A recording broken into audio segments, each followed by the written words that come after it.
C'est l'un des dossiers du Trésor. Nous allons consacrer une large page à l'illettrisme. C'est un vrai tabou, on en parle peu et pourtant 2,5 millions de personnes sont concernées. Un handicap qu'elles gardent souvent secret parce qu'il y a une part de honte à ne pas savoir lire ou écrire. On en parlera dans un instant avec notre invité Alexandre Jardin. Mais il suffit parfois d'un déclic. La scolarité des enfants, par exemple, et l'aide d'une association pour sauter le pas. Reportage dans le Nord, Julie Beckrich et Loane Martin. Tous ces trajets, Joëlle Vuillot les fait à pied. Des kilomètres et des kilomètres parcourus chaque jour. Cette mère de famille de 47 ans ne prend jamais le bus. À cause d'un handicap qui ne se voit pas, elle ne sait pas lire. Je ne sais pas le nom de la rue et le nom de l'arrêt.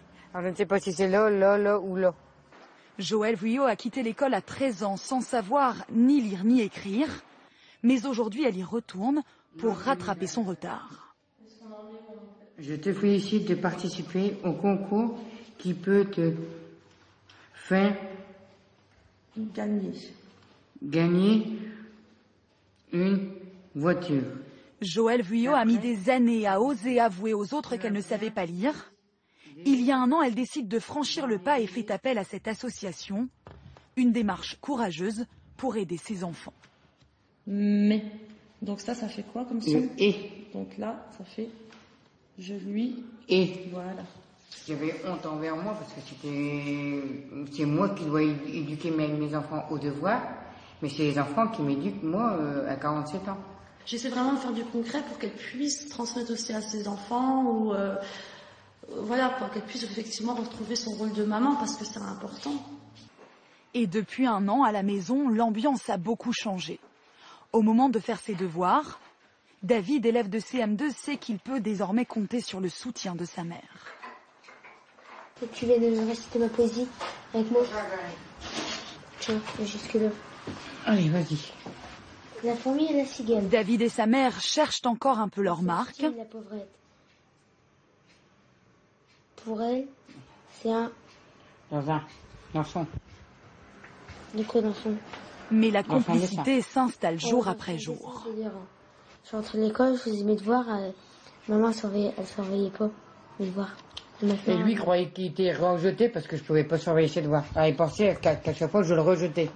Sans ses enfants, Joëlle Vuillot n'aurait peut-être pas eu le courage de réapprendre à lire. Avec eux aujourd'hui, elle retrouve une part de fierté. Notre invité, c'est donc Alexandre Jardin. Bonjour, merci d'être avec nous. Une réaction d'abord à ce reportage, c'est très émouvant. Apprendre à lire et à écrire à l'âge adulte, c'est presque de l'héroïsme au quotidien. C'est surtout une femme courageuse qu'on vient de voir. Oui. Qui se couche pas, qui n'accepte pas l'adversité, qui se bat. C'est tout ce qu'on aime dans tous les mouvements que j'anime. Alors, on va parler justement de... Des gens comme ça. On va parler de votre association, Lire et faire lire, parce que lutter contre l'illettrisme, ça peut commencer, ça doit commencer d'ailleurs, je pense, dès l'enfance. Qu'est-ce que vous faites concrètement au quotidien? Alors, moi, pas grand-chose. Je vais parler au nom des 15 000 bénévoles de Lire et faire lire, qui dans les 100 départements vont toutes les semaines, ça va commencer le mois prochain, ils vont transmettre le plaisir de la lecture dans les écoles maternelles et primaires, pour essayer d'aider l'école à réussir. Et ils essayent une chose, ils ne font pas le boulot des instituts, ils sont là juste pour transmettre le plaisir de la lecture. Et on parie sur le lien entre les anciens et les petits. Alors c'est ça qui est formidable. C'est ça qui est formidable parce que c'est intergénérationnel. Oui. Ça veut dire que ce sont souvent des retraités qui viennent dans ces écoles. Et vous avez raison d'insister sur un point qui est très important, c'est que la lecture doit devenir un plaisir et non pas un exercice imposé. C'est fondamental cette histoire et c'est politiquement fondamental. Parce que tant qu'un petit n'éprouve pas de plaisir devant un bouquin, il n'est pas vacciné contre l'échec scolaire. Donc si on veut que se pérennise l'acquis scolaire, il faut que le petit se poile, il faut qu'il éprouve des émotions, et donc il faut qu'il y ait une dame ou un monsieur qui transmette. Mais ces gens-là, qu'est-ce qu'ils font? Ils font un acte citoyen fondamental.